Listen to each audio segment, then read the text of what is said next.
In less than 3 weeks, 6 correctional officers tested positive for HIV. One name connected them all: inmate Tiana Blake. Just days later, she was found dead in her solitary cell.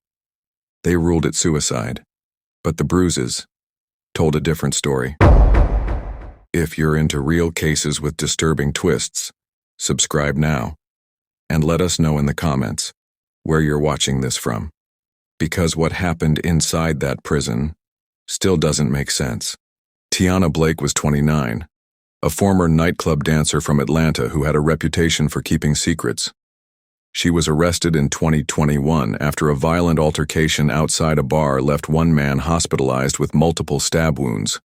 According to police, she refused to give up her attacker's name and took the charge alone. She was sentenced to 4 years at Claywater State Correctional Facility, a medium-security prison in Indiana. Inside, Tiana kept to herself. No cellmate, no visitors, no known enemies. But guards started to notice something. Despite her isolation, she always seemed to have power. One by one, officers were seen spending more time around her block. Late-night shifts, extended patrols. Something was off, but no one said a word. Not until the test results started coming back. The first officer was 38-year-old Mark Denson, a father of 3. Married, clean health record.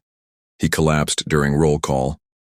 At the hospital, they ran tests, standard procedure. What came back? Shocked everyone. HIV positive.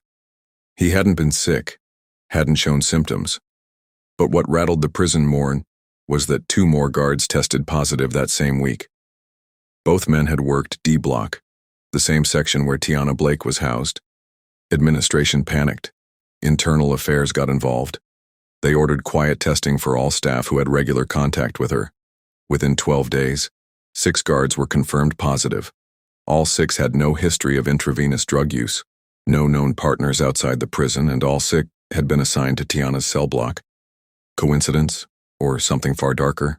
Tiana was pulled from general population and placed in solitary confinement. Not as punishment, but for observation. At least that's what the official report said. Unofficially, the prison was in chaos. Rumors spread fast. Some inmates said she had been sleeping with the guards, trading favors for protection. Others claimed she was infected before she got there, and that she was doing it on purpose.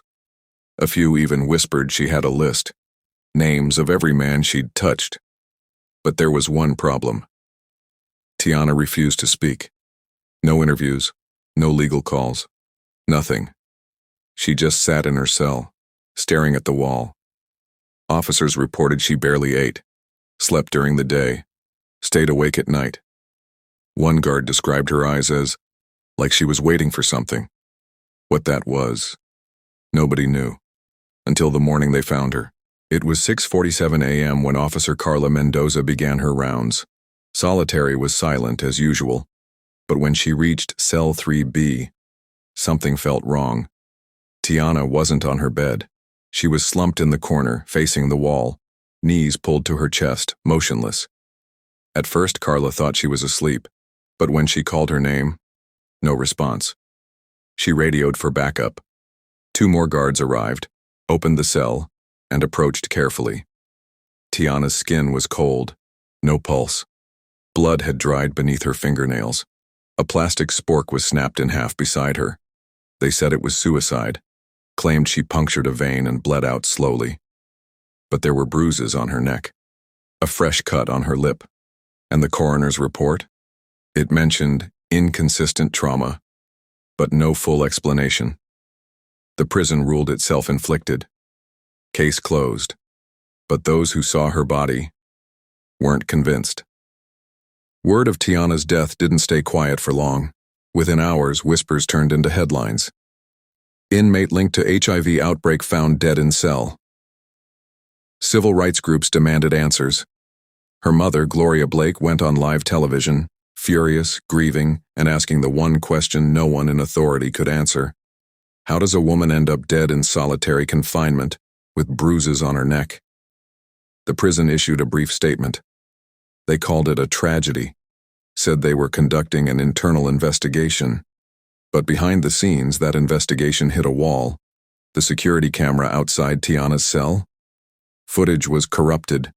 The officer assigned to check on her every 30 minutes missed 2 full rounds, claimed he fell asleep, and the guards who had tested positive? They stopped showing up for work, placed on administrative leave, no further comment. No one was talking. No one wanted to. A week after Tiana's death, an anonymous letter was delivered to a local journalist. No return address, no name, just a single sheet of paper, and a warning. Tiana didn't die by suicide. She was silenced. The letter claimed Tiana had been coerced into relationships with multiple guards, that she'd threatened to expose them once she realized she was HIV positive. It also alleged that a few officers knew about her status and ignored it. One paragraph stood out. She kept a diary. Cell 3B, check the vent. Investigators dismissed it at first, called it a hoax, but a court order forced the prison to search her cell again. And in the air vent, stuffed behind a layer of insulation, they found it. A red spiral notebook, 63 pages. Tiana's handwriting, names, dates, detailed entries, and one final message scrawled across the back cover. They'll come for me before this ever sees the light. The notebook changed everything. Tiana had documented each interaction, specific guards, specific nights. She wrote about being threatened, told to keep quiet or face discipline. She even described being moved to isolated sections of the prison, away from cameras. The entries weren't just emotional. They were detailed. Times, smells, exact phrases whispered to her. It read like evidence. But the most chilling part wasn't what she wrote. It was what she knew. Tiana claimed she wasn't the only inmate being used. She named 2 other women. Both had been transferred out just weeks before the outbreak began. One had reportedly died during transport. The other? No records. Vanished. The notebook made it to a grand jury. But just days before the hearing, it went missing. Logged out of evidence, never seen again. They called it a clerical error. Tiana's mother called it murder. Public pressure was mounting. Activists demanded federal oversight. Hashtags like Justice for Tiana started trending. But inside Claywater Prison, silence. The warden, Charles Brimley, held a brief press conference. He called the allegations unfounded and warned against what he called emotional speculation. But behind closed doors, several staff members were quietly resigning. 2 of the infected guards had already left the state. One was found dead in a motel room outside Tulsa, ruled an overdose. No toxicology report was ever released. Meanwhile, Tiana's mother filed a wrongful death lawsuit.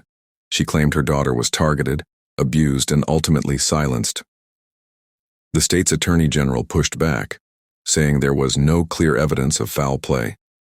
But private investigators hired by the family uncovered something shocking. Claywater had settled 4 internal misconduct claims in the past 2 years, all involving female inmates and male officers. All settlements included strict NDAs. None were made public. The deeper they looked, the more it seemed like Tiana's story wasn't unique. It was just the one that leaked. Gloria Blake refused to let her daughter become another forgotten headline. She began speaking at rallies, college panels, even prison reform hearings. Her voice trembled, but her words cut deep. My daughter made mistakes, but she didn't deserve to die in a cage, surrounded by men who were supposed to protect her. A few former inmates came forward anonymously.